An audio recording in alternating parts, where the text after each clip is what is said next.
I can see people being frustrated with it. But unfortunately, that's just the way the game is played. You go on a list and you wait your turn. Harold Tobin has called the William Young Apartments home for the last 5 years. He waited 6 months to get into his apartment, and he says he was lucky. Many aren't so lucky because there are families making 80 grand and more living in public housing. That's thousands of dollars over the limit to get in.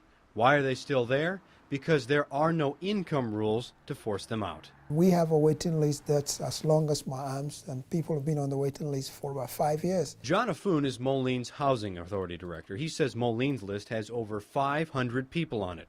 The Greater Metropolitan Housing Authority, which serves the rest of Rock Island County, has 700 people on its waiting list. Director Diane Fuller says there aren't enough apartments to go around. We could use more affordable housing in our community. Yes, families do struggle looking for properties within our county. Both of these housing authorities have families earning well over the limit to get in. Greater Metro has 5. One earns $84,000, $30,000 more than the limit to get in.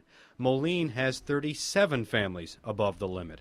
The big earner there brings in $81,000, $46,000 over the limit.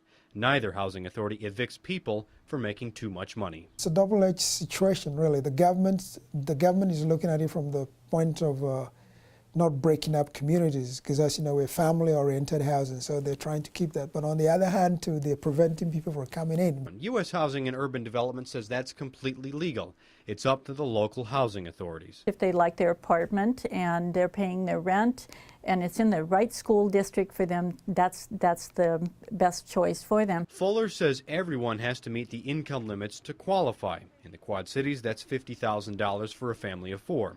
If somebody gets a job and makes more money, that's good for them.